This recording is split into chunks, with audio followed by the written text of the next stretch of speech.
Kakakasal lang namin ng asawa ko at naisip namin kung saan ang pinakamagandang lugar para mag-honeymoon at napili namin ang Japan. Sige, kararating lang namin sa airport mga alas 8:30 ng umaga.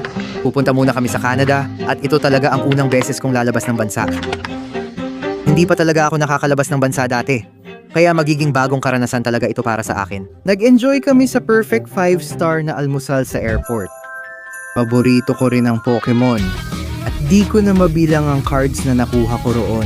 Oras na para sumakay sa una naming flight. At sobrang liit ng eroplano, parang private jet. Astig talaga nung bumaba kami. Akala ko may NATO na kami, parang may private jet kami, ang astig. Pero yun pala, una pa lang yun na flight papuntang Canada, tapos Japan. Baby, yan na eroplano natin ngayon. Ang laki ng eroplano. Excited ako sa flight na to. Hindi pa ako nakasakay sa ganitong kahabang biyahe. Pinakamahaba ko ay Michigan to Vegas. Parang gusto kong sabihin mga 6 na oras. Gaano katagal? 4 na oras? Sige, baka nga 4 na oras. Ibang-iba talaga ang flight na to. May maliit pa tayong unan, grabe. Meron din tayong maliit na screen dito. Kung gusto mong manood ng pelikula, meron ako at ito yata ang pindutan. At meron pa tayong magandang footrest. Pero ngayon, lilipad tayo ng mga 12 oras. Sa eroplano, masarap ang pagkain. Mahaba ang biyahe gaya ng inaasahan, pero di ko inasahan kung gaano kaganda ang pupuntahan namin.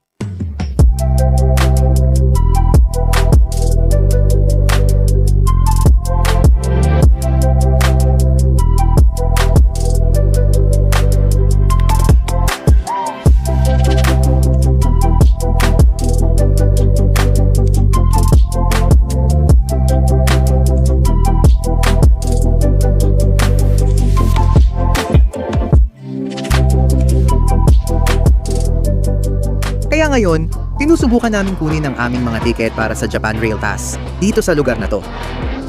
Ha? Bakit ka tumatawa? Hindi ko alam ang kinukuha natin. Sige, si Hana na lang ang may alam. Pero tingnan mo ang lugar na to, ang astig. Nakuha na namin ang aming pass. Pero wala talagang ideya si Hana kung paano basahin to. Hindi ko rin alam kung paano basahin to. Pakinggan mo, nahihirapan kami dito pero basta nag-e-enjoy kami. Yun lang ang mahalaga. Sige, siguradong kamangha-mangha ito sa loob. Grabe, pakinggan mo ako, tingnan mo lahat ng tinitingnan mo. Mainit ang mga yan. Anong ibig mong sabihin? Mainit sila. Parang literal na mainit? Kukunin ko ba yung strawberry? Susubukan mo ba? Yung strawberry? Oo, siguradong susubukan ko. Nasaan ang strawberry? Oo, tingnan mo to. Nagpunta pa kami sa Japan para lang sa sandwich na ito. At magandang umaga. Alas 5 na ng umaga, gising na gising kami. Nagising kami ng alas 4, gising na gising talaga. At nagtataka kami kung bakit. Pero ramdam naming gising na kami. Pakinggan mo. Nagigising na kami at baka di mo napapansin kung saan kami naglalakad mula kahapon. Nagpunta kami sa 7-Eleven bumalik, tapos dito kumuha pa ng pancake. So dapat pupunta kami sa isang talagang cool na lugar. Pero kung ano man ang dahilan, may card na tinatawag na Suica card. At halos ang nangyari dito ay nagkamali kami. Sa kung anong paraan, talagang nagkamali kami dito. Nilagay namin ang phone sa card reader, pero baka nakalimutan naming mag-tap out. Sira na talaga ang art card. Tuwing sasakay kami ng tren, kailangan pang tumawag sa serbisyo na ayoko gawin. Mukhang pupunta kami sa ibang lugar ngayon para subukang ayusin ito. Medyo bihira talaga mangyari ang ganitong bagay. Sinubukan naming maghanap online kung paano ito ayusin at parang halos imposibleng gawin. Pero salamat sa Google Translate, nakausap namin ang isang nagtatrabaho sa istasyon ng tren at ayun, ayos na ulit kami. Baby. Ayos mga kaibigan, kakababa lang namin ng tren at nandito na kami. Kakain muna kami sa labas kasi bawal ang pagkain sa loob. Ang gusto ko dito, tingnan nyo ang mga eskinita, ang astig nila. Di ko alam may sasakyan pala rito. Sige, ipapakita ko sa inyo ang mga pancake. O 2 pancake pinagsama. Tingnan nyo, may syrup at mantikilya sa loob ng mga ito. Mga tol, kararating lang namin dito. Sabi nila maganda ang ambience at ito raw ang pinakamagandang oras puntahan dahil kakasikat lang ng araw. Tara na!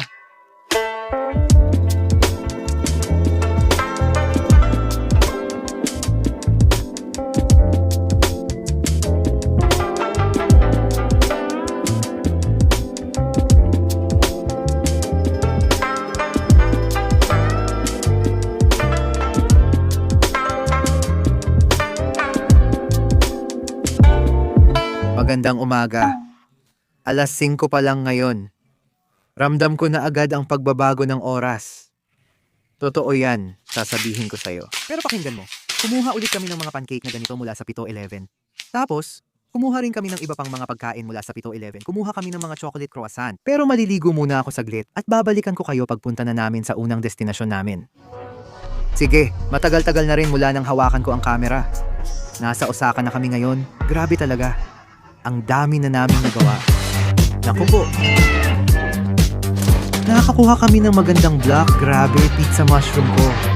May mga lalaking umalis din sa dati naming hotel, kaya wala na kami roon. Ngayon, sa Osaka na kami naka-check-in. Pupunta kami ngayon sa mga card shop. Addict talaga ako sa Pokemon, lalo na kay Charizard, kaya nag-iipon ako ng gamit niya. Bumili na talaga ako ng 2 Charizard nitong mga nakaraang araw dito, na ipapakita ko sa inyo. Tinasabi ko sa inyo, ang dami na naming nagawa at nagre-record lang ako. Pero pupunta pa kami sa, siguro, 4 na iba't ibang card shop. Excited akong makita kung anong gamit nila, lalo na kung bago o vintage. Kadalasan, English na Charizard lang ang binibili ko. Bihira akong kumuha ng Japanese o iba pa. Pero kung may astig na cards, game akong bumili. Sobrang dami ko ring nilalaro na Pokemon Go dito lately, grabe. Parang walang katapusang Pokestops at gems dito. Pero pakinggan nyo, makikipagkita ako sa inyo mamaya. Pagdating natin sa unang card shop, ayos. Nandito na tayo sa unang lokasyon. Nandito tayo ngayon sa Big Magic Card Shop. Mukhang magiging astig ito. Hindi ko pa napupuntahan ng lugar na to dati. Wala akong nakikitang kahit anong Pokemon. Puro kung ano-ano lang ang nakikita ko dito. Mukhang puro mga One Piece cards o kung ano man yan. Sige, tingnan nyo to. May ilang bagong Charizard akong nakikita. Anong tinitingnan mo? May vintage dito, may Charizard at Reshiram. Meron na akong ganyang card, di lang Japanese. Ang ganda ng art niyan. Promo siguro yan, yung English promo. Sa tingin ko nahanap ko na yung unang card na kukunin ko. Ito talaga ang kukunin ko dito. Tignan mo to. Kukuha ako ng English card na wala pa talaga ako. Alam mo ba kung anong nakita ko? May bagong Charizard dito na wala pa ako. Alt Art Charizard X Japanese. Wala pa akong English copy pero okay na sa akin ang Japanese. Hindi ko talaga alam ang ginagawa ko. Pero gusto kong makolekta halos lahat ng English na Charizard na meron dyan. At nakarating na tayo sa susunod na lokasyon. Nandito tayo sa isang lugar na tinatawag na Dragon Star. Lalabas ako dito sandali para ipakita sa inyo na umuulan talaga ngayon. Kaya sana hindi mabasa ang camera ko. Tingnan nyo, bada bing, bada boom. Tapos na agad. Pagpasok sa tindahan, sobrang liwanag at ang daming baraha. Bawal daw mag-record sa tindahan na yon pero di ko alam bakit. Lipat kami sa iba. Sana makahanap kami ng astig na baraha. May nahanap naman akong ilang baraha sa huling tindahan. Kaya sana makahanap tayo ng mga astig na bagay dito. Ayos. Ngayon, dito na tayo nagkakaintindihan. Ngayon nagkakaintindihan na tayo. E-reader card na Charizard ito, 50,000 yen ang halaga. Ang astig nun. Pakiusap, walang video. Pwede ko bang i-record ang sarili ko? Walang cards. Sige, pasensya na. Nandito ako at ayos lang. Paalis na kami ngayon sa lugar na yon. Hindi nila kami pinayagang mag-record doon sa loob. Ang pangit nun. Pero pakinggan nyo, nakakuha pa rin ako ng ilang cards. Marami akong nakuha. Ipapakita ko sa inyo mamaya. Pagbalik sa hotel, ipapakita ko ang bagong hotel na nakuha natin. Magandang umaga. Kakarating lang namin. Medyo hindi maganda ang pagtatapos ko kanina. Sinabi kong ipapakita ko yung huling kwarto sa hotel, pero hindi ko nagawa. Hindi ko rin naipakita sa inyo yung Charizard at iba ko pang nakuha. Nakalimutan ko na kung ano na ipakita ko sa inyo, kaya kailangan ko lang ipaliwanag ang nangyayari ngayon. Bakit ako nandito sa may pintuan?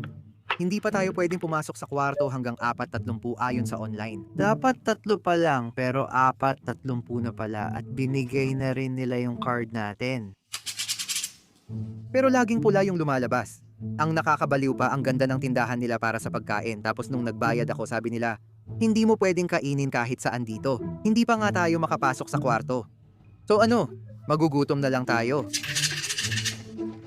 Grabe, 423 na. Itong lugar na to, ang lupit ng lugar na to. Parang kwarto talaga sa Toy Story dito. May bula pa sa salamin. Tapos tingnan mo tong pulang solo cup. Pakinggan mo, hindi pa ako nakagamit ng bidet dati. Pero ginamit ko dito at masasabi ko lang, kakaibang karanasan yun. Grabe, ang lupit talaga nito. Ang ganda ng tanawin dito. Tingnan mo rin. May mga magagandang postcard pa na pwedeng ipadala. Alam mo, 2,024 na. Tingin ko, nagte-text na lang tayo pag may kailangan. Dito na nagtatapos ang tungkol sa hotel na to. Grabe, yun na yun. Astig talaga.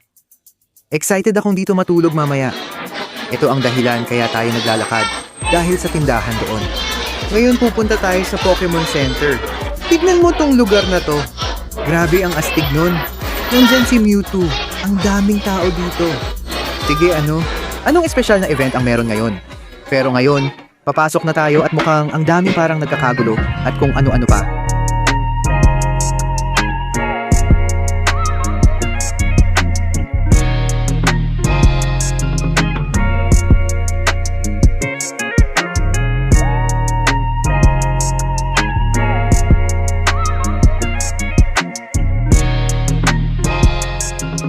Sige, pupunta na tayo sa card shop.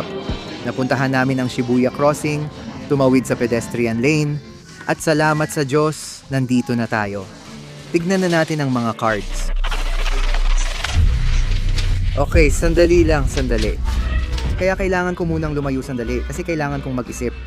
Sobrang mahal ng card. Gusto ko talaga yung card na yon. Oh, yung Pikachu na nakaponcho na Charizard card. Sige na. Sa tingin ko, susubukan kong makipagtawaran. Pwede itong maging malaking sablay o tagumpay. Ang pinakamagandang nagawa ko, hindi ako magbabayad ng higit sa 2,500 dolyar para sa card. Susubukan kong kunin ito sa 2,000K. Hinati ko na halos sa kalahati ang presyo. Susubukan ko kung gumana. Pwede ko bang makita ang Poncho Pikachu? Ang cute niya. Hindi ko alam. Kailangan ko munang pag-isipan ito. Kailangan kong alamin kung nasaan na ako ngayon. Nang makita ko ang card, agad kong napansin na promo pala ito na nakaseal sa plastic. At may 2 card, hindi lang single card. Ngayon sobrang bihira na makahanap ng ganitong mga bagay na nasa plastic pa. Talagang hindi ako makahanap ng kahit anong presyo kung magkano ang mga ganitong bagay kapag nasa plastic pa. Pagkatapos ng kaunting research, may nakita akong presyong kaya kong bayaran. Hindi ko iniisip na makakahanap ako ng ganitong mga bagay sa United States. Isa itong Japanese na card. Sa Japanese lang ito inilabas. Pakinggan mo ako. Graded ito ng 10. Meron silang ganoon. Yung huling bentahan ay 4. Ngayon, matapos mag-research, kampante na akong gumastos. Pero tinanggihan pa rin ako ng taong iyon. Sige, sa tingin ko kaya ako kinakabahan ngayon ay hindi dahil sa pakikipag-negotiate. Kasi palagi naman akong nakikipag-negotiate. Ang problema talaga ay yung language barrier. Yun ang nagpapahirap sa akin. Sige, sinusubukan kong ipaliwanag na, uy, babayaran kita dito mismo ngayon, pero hindi sa presyong yan.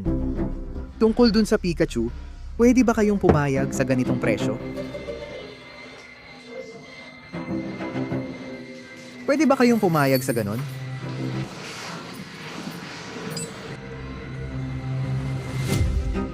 Sisiguraduhin kong mababasa ko yan. Sige, binaril nila ako dito mismo. Sige, nag-counter offer sila. Nag-counter offer sila sa akin ng 600. Kaya yan dyan ay 38. Sa akin ay nasa 35.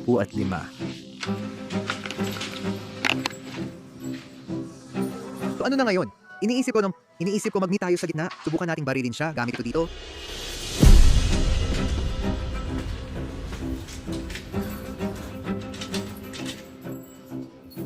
Kausapin mo siya.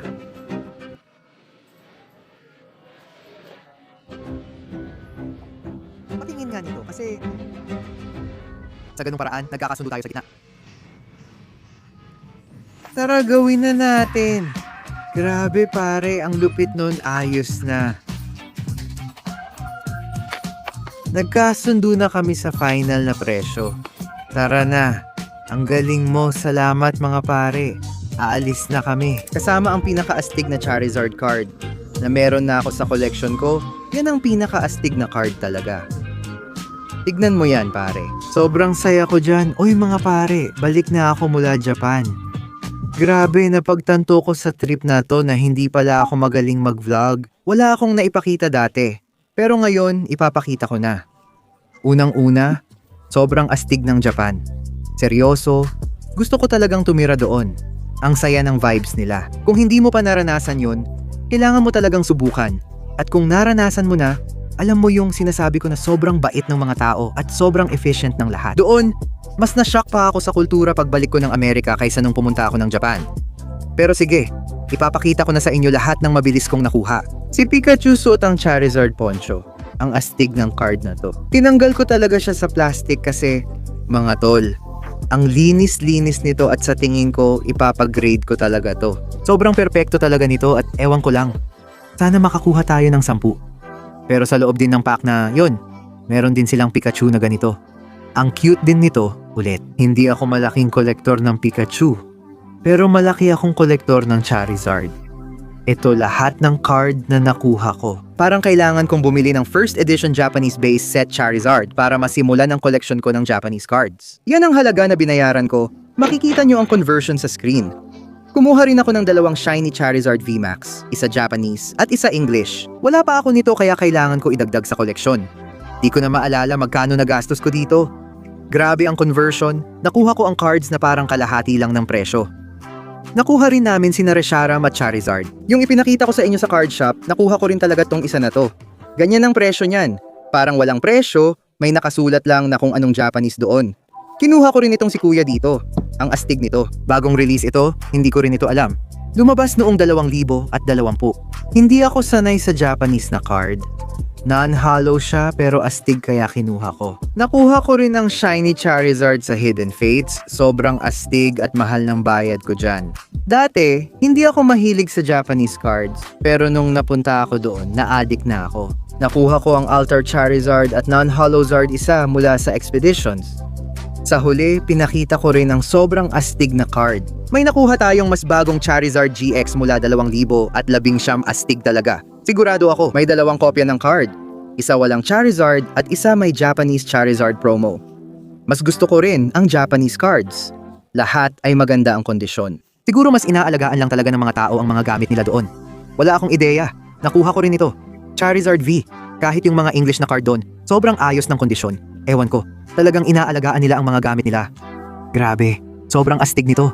Sobrang saya ko nung nakita ko ito. Galing to sa classic collection box, tingnan mo yung halo. Kumikislap sa ilaw. Ang lupit ng card na to. Meron pa tayong Charizard X, kailangan ko talagang idagdag sa koleksyon. 2 nito, isa Japanese, isa English. Nakuha ko muna yung Japanese version dahil wala pa ako nito sa koleksyon ko. Nang makita ko yung English, kinuha ko rin. Huling nakuha ko ay Charizard mula Delta Species. Alam ko may ibang variant pa ng card na ito. May stamp version at itong version na may Charizard na electric type, ang astig nun. Pero ayun mga tol, yun lahat ng mga card na nakuha ko. Mag-comment kayo sa baba at sabihin kung alin ang paborito ninyo. Pero mga tol, dito na magtatapos ang video na ito. Sana nag-enjoy kayo. Gaya ng dati, huwag niyong kalimutang i-smash ang subscribe button at sabihin nyo kung gusto nyong makita ang buong Charizard card collection ko.